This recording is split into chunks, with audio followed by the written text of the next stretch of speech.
gostaria que vocês falassem um pouco sobre os mecanismos de atração e a retenção de talentos nas empresas hoje.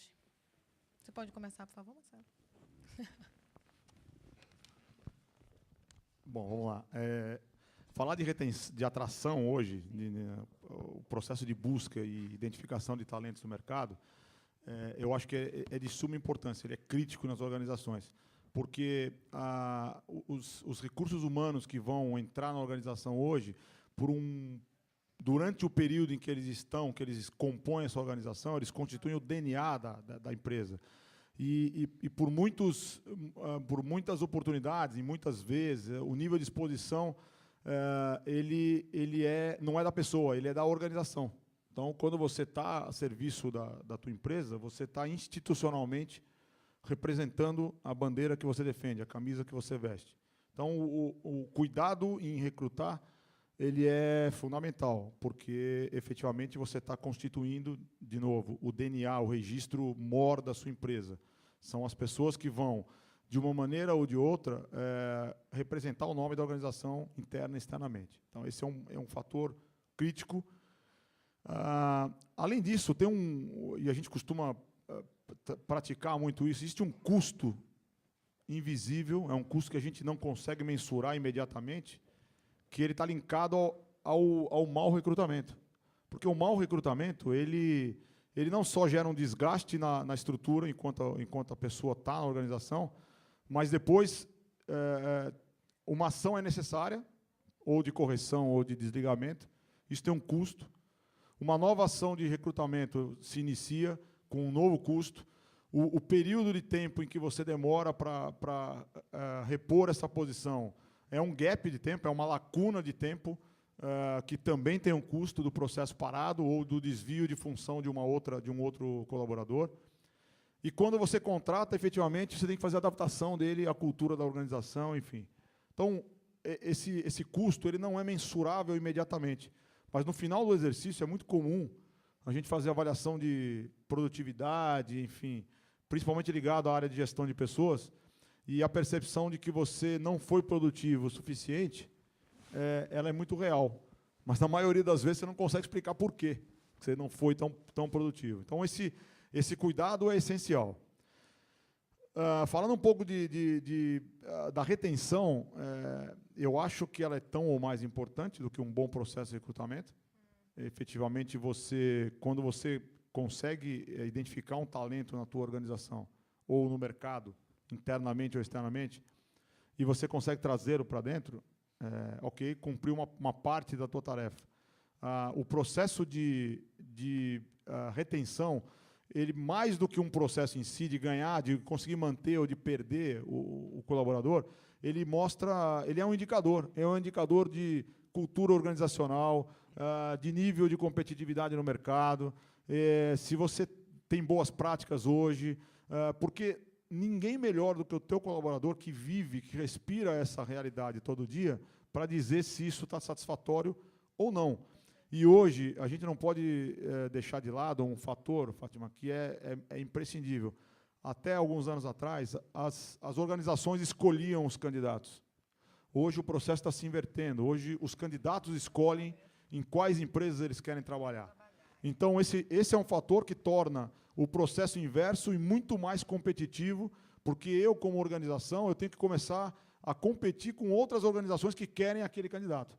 Então, isso faz com que eu tenha uma necessidade constante de melhoria, que eu olhe para dentro da minha organização e entenda os meus processos, e o fator mediador, o mensurador disso, é o meu colaborador.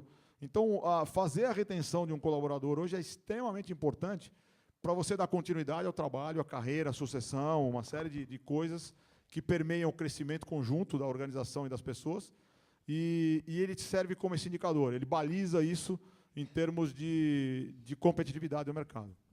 Na questão de construir uma carreira mesmo dentro da empresa, né? Sem dúvida. E hoje, para eles conseguirem manter esse funcionário na empresa, é o salário o que tem motivado?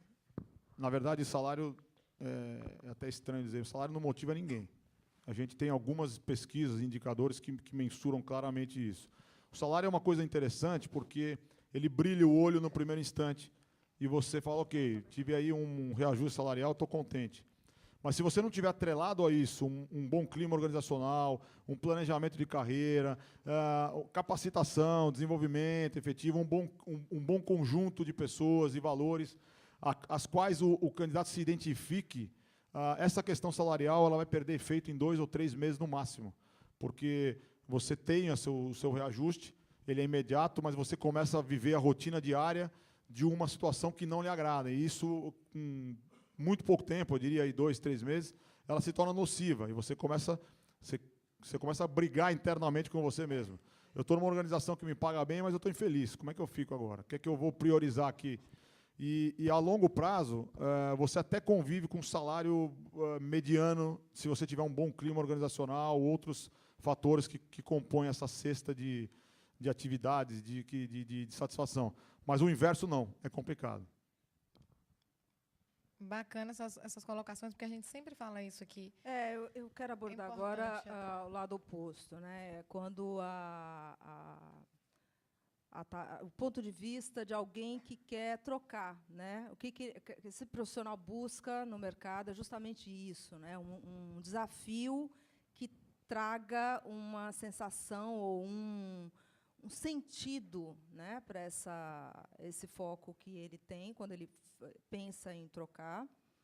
Hoje a gente sabe disso, né, que a gente vive uma crise de sentido, e eu acho assim, o mercado tem acordado para isso, né, para oferecer para um colaborador algo além dessa questão da remuneração, que realmente, como o Marcelo fala, é bem irrisório, né, pensar ou limitar na questão salarial, embora a gente observe também que os candidatos, eles têm, em determinados momentos, eles em processos seletivos, eles acabam barganhando, né? Então, eles fazem um jogo antes de sair da organização onde eles estão para uma nova, eles tentam negociar nessa nova oportunidade um salário melhor, aí tudo que ele puder conseguir, ele tenta fazer nesse momento, o que é um erro muito grave. Então, ele está deixando de ver justamente essa questão do desafio em si, do plano de carreira, do que aquela organização vai poder agregar, e ele está pensando só nesse ponto, que é o ponto mais objetivo. E a gente observa que, na prática, não é exatamente assim, não é isso que traz a satisfação, embora isso tenha aí um nível de importância bastante importante. Então, é importante o profissional ele ter essa noção de que, para fazer essa busca, para se dispor ao mercado, a buscar uma nova posição de mercado, ele vai precisar ter um olhar um pouco mais amplo, inclusive da própria carreira. Então, onde eu estou e para onde eu quero ir? Quais são os fatores que realmente me trazem um nível de satisfação, que vai me permitir ficar nessa organização por algum tempo, agregando, né, não só pensando naquilo que a empresa pode dar ou oferece, mas naquilo que ele vai agregar. Então, essa via de mão dupla, sempre. Eu gostaria que você fizesse uma colocação. Nessa pontuação que falando de salário aí, na minha aquisição indo lá para a Odebrecht, né, eu tive a proposta e tive que negociar um salário, né? Como lá a proposta era ser responsável pela parte de EPC de 2 usinas de álcool, né, então eu tinha que a responsabilidade maior, né? A gente negociar, famosa negociação. Fiz uma negociação em termos de valor que todo mundo fala, né? O olho cresce logo, né? Mas, rapaz... Tem que aprender até a negociar, gente. Uma coisa que o meu líder falou naquela época foi o seguinte, assim, ó, a gente vai negociar esse salário aqui com você aqui, vamos chegar nesse termo aqui. Agora, se prepare que não vai ser fácil, né? Como era planejamento, eu falei, pô, planejamento tá de boa comigo. Rapaz, mas o difícil foi as viagens, né? A gente fazia umas viagens a cada 15 dias para os 2 estados, onde eram as usinas, para poder fazer as reuniões. De onde para onde? De São Paulo, Goiânia, né? Aí chegava 2 horas da manhã, depois acordava 6 da manhã, pegava um carro, dirigia até 5 para a cidade de Jutaí, né? Até chegar, porque a usina de álcool é bem focada longe. Então, rapaz, a dificuldade foi realmente o translado, né? Ficou cansativo durante 1 ano e meio, aquele negócio. Estou fechando um bom negócio, mas tem que ser profissional, né? Não pode desistir. Porque eu vi aquele negócio, comecei a sentir dificuldade de... Nunca tinha passado por isso e estar viajando tanto dentro do carro, dentro de estrada, para cima e para baixo. Então, tem que ter muito cuidado quando vai negociar e qual é o projeto e como vai ser esse projeto. Que eu pensei só... Ele não falou a dificuldade, né? Ele falou o fácil, né? Para eu aceitar, e eu fui no dia, na correria, né? Mas, na verdade, foi uma experiência boa, que hoje eu tenho muito cuidado, em vez de estar aceitando uma proposta de trabalho só pelo através de salário. dinheiro. Por causa de salário, né?